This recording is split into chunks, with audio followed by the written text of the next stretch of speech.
ಭುವನಂ ಗಗನಂ ಒಂದು ಕನ್ನಡಿಗರೆಲ್ಲ ಸೇರಿ ಒಂದು ಕನ್ನಡ ಸಿನಿಮಾ ಮಾಡಿರೋದು. ಕನ್ನಡ ಪ್ರೇಕ್ಷಕರು ಬಂದು ನೋಡಬೇಕು. ಯಾಕೆಂತಂದರೆ ಕನ್ನಡನ ನೀವೆಲ್ಲ ಬೆಂಬಲಿಸಬೇಕು ಮತ್ತು ಕನ್ನಡ ಸಿನಿಮಾನ ಬೆಳೆಸಬೇಕು. ಅದಕ್ಕೆಲ್ಲದಕ್ಕಿಂತ ಮುಖ್ಯವಾಗಿ ನನಗೆ ಭುವನಂ ಗಗನಂನಲ್ಲಿ ಕಂಡಿದ್ದು ಒಬ್ಬ ನಿರ್ಮಾಪಕ ಫಸ್ಟಿಂದ ಕೊನೆ ತನಕ ಪ್ರತಿಯೊಂದು ಫ್ರೇಮಲ್ಲೂ ಒಬ್ಬ ನಿರ್ಮಾಪಕ ಅವರ ಪ್ಯಾಷನ್ನು, ಅವರ ಒಂದು ಇನ್ವೆಸ್ಟ್ಮೆಂಟು ಒಂದು ಎದ್ದು ಕಾಣುತ್ತೆ. ಒಂದು ರಿಚ್ ಸಿನಿಮಾ. ಅದಾದ ನಂತರ ಗಿರೀಶ್ ಒಂದು ಹೊಸ ಪ್ರಯತ್ನ ಮಾಡಿದ್ದಾರೆ. ಅದೆಲ್ಲದಕ್ಕಿಂತ ಮುಖ್ಯವಾಗಿ ನನಗೆ ಕಂಡಿದ್ದು ಒಂದು ಕನ್ನಡ ಇಂಡಸ್ಟ್ರಿನಲ್ಲಿ ಹೊಸ ಪ್ರತಿಭೆಗಳ ಒಂದು ಸಂಚಲನ ಉಂಟಾಗ್ತಾ ಇದೆ.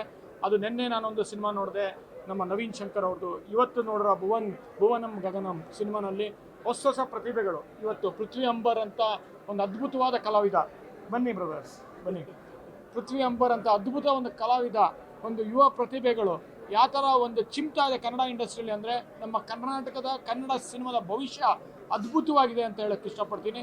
ಯಾಕಂತಂದರೆ ಇವತ್ತು ಪೃಥ್ವಿ ಅಂಬರ್ ಅವರ ನಟನೆ ನೋಡಬೇಕು. ನನಗೆ ಒಂದೊಂದು ಫ್ರೇಮಲ್ಲಿ ಕಮಲ ಹಾಸನ್ ನೆನಪಾದರು, ಒಂದೊಂದು ಫ್ರೇಮಲ್ಲಿ ಸ್ವಾತಿ ಮುತ್ತಿನ ಸುದೀಪ್ ನೆನಪಾದರು, ಮತ್ತು ಒಂದೊಂದು ಫ್ರೇಮಲ್ಲಿ ಒಂದು ಬೆಳೆದಿರೋಂಥ ಒಂದು ಮೆಚ್ಯೂರ್ ಆ್ಯಕ್ಟರ್ ಯಾವ ಥರ ಒಂದು ಪರ್ಫಾರ್ಮೆನ್ಸ್ ಮಾಡಿ ರಿಸ್ಕ್ ತೊಗೊಂಡು ಈ ಥರ ಒಂದು ಕ್ಯಾರೆಕ್ಟರ್ ಮಾಡಿದ್ದಾರೆ ಅಂದರೆ ಪೃಥ್ವಿ ಅಂಬರ್ಗೆ ಒಂದು ಒಳ್ಳೆ ಭವಿಷ್ಯ ಇದೆ. ಒಂದು ಅದ್ಭುತವಾದ ಪ್ರತಿಭೆ. ಇವ್ರನ್ನ ಬೆಂಬಲಿಸಿ. ಅದಾದ ನಂತರ ನಮ್ಮ ಪ್ರಮೋದ್, ಒಂದು ಅವರ ಮೈಕಟ್ ನೋಡಿದ್ರೆ ಹೇಳ್ಬೋದು, ಇದು ಪ್ರಮೋದ್ ಮತ್ತು ಪೃಥ್ವಿ ಅಂಬರ್ ಅವರ ಒಂದು ಸಿನಿಮಾ. ಯಾಕೆಂದರೆ ಪ್ರಮೋದ್ ಅವರು ಒಂದು ಮಾಸ್ ಹೀರೋ ಆಗೋ ಎಲ್ಲ ಲಕ್ಷಣಗಳಿದೆ. ಒಂದು ಬಾಡಿ ಲ್ಯಾಂಗ್ವೇಜ್ ಇರ್ಬೋದು, ಅವರ ಧ್ವನಿ ಇರ್ಬೋದು, ಅವರ ನಟನೆ ಇರ್ಬೋದು, ಮತ್ತು ಮೈಕಟ್ ನೋಡಿ, ಮತ್ತು ಅವರ ಕಣ್ಣಲ್ಲಿ ಆ ಒಂದು ನಟನೆ ಇದೆಯಲ್ಲ, ಒಂದು ಮಾಸ್ ಹೀರೋ ಆಗಂತ ಒಂದು ನಮ್ಮ ಕನ್ನಡ ಇಂಡಸ್ಟ್ರಿಯ ಭವಿಷ್ಯ ಅದ್ಭುತವಾಗಿದೆ ಅಂತ ಮತ್ತೆ ಹೇಳ್ತೀನಿ. ಪ್ರಮೋದ್ ಮೂಲಕ ಮತ್ತು ಪೃಥ್ವಿ ಅಂಬರ್ ಮೂಲಕ ಮತ್ತು ಹೊಸ ನಟರು ಇವತ್ತು ಬರ್ತಾ ಇದ್ದಾರೆ. ಆ ಪ್ರತಿಭೆನ ನೀವೆಲ್ಲ ಬೆಂಬಲಿಸಬೇಕು ಮತ್ತು ಈ ಒಂದು ಸಿನಿಮಾನ ಗೆಲ್ಲಿಸಬೇಕು. ಯಾಕೆಂದರೆ ನೀವು ಕನ್ನಡ ಸಿನಿಮಾ ನೋಡಿ, ಸಿನಿಮಾ ಬಗ್ಗೆ ಹೆಚ್ಚು ಹೇಳಲ್ಲ. ಯಾಕಂತಂದರೆ ನೀವು ಕನ್ನಡ ಸಿನಿಮಾನ ಬೆಂಬಲಿಸಬೇಕು, ನೋಡಬೇಕು. ಈ ಪ್ರತಿಭೆನ ಬೆಂಬಲಿಸಿ, ಹೊಸ ಒಬ್ಬ ನಿರ್ಮಾಪಕನ ಬೆಂಬಲಿಸಿ, ಒಂದು ಭವಿಷ್ಯದ ನಾಯಕನ ಬೆಂಬಲಿಸಿ, ಮತ್ತು ಇಲ್ಲಿರೋಂಥ ಇಬ್ಬರು ಒಂದು ದೊಡ್ಡ ಪ್ರತಿಭೆಯನ್ನು ಬೆಂಬಲಿಸಿ, ಮತ್ತು ಗಿರೀಶ್ ಅಂತ ನಿರ್ದೇಶಕನ ಬೆಂಬಲಿಸಿ ಅಂತ ಹೇಳ್ತೀನಿ. ನಿಮ್ಮ ಮಗನ ಸರ್ ತುಂಬಾ ಚೆನ್ನಾಗಿ. Thank you. It is your day. ಇವತ್ತು ನಿಮ್ಮ ಒಂದು ದಿನ. ನೀವು ಮಿಂಚ್ತಾ ಇದ್ದೀರಾ. ನೀವು ಬೆಳಿಬೇಕು ನೀವಿಬ್ರು. Thank you.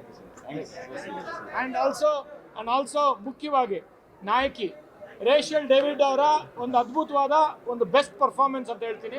ಯಾಕೆ ಅಂತಂದರೆ ಒಂದು ಮೊದಲಿಂದ ಕೊನೆ ತನಕ ಎಷ್ಟು ಅದ್ಭುತವಾಗಿ ನಟನೆ ಮಾಡಿದ್ದಾರೆ ಅಂದರೆ ಆ ಪಾತ್ರಕ್ಕೆ ಒಂದು ಪ್ರವೇಶ ಮಾಡಿದ್ದಾರೆ. ಒಂದು ರಿಯಲಿಸ್ಟಿಕ್ ಆಗಿ ಆಕ್ಟ್ ಮಾಡಿದ್ದಾರೆ.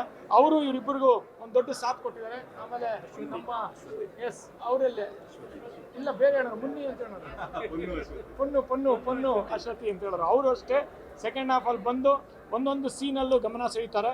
ಇವರೆಲ್ಲರಿಗೂ ಒಂದು ಒಳ್ಳೆ ಭವಿಷ್ಯ ಇದೆ. All the best you the whole team.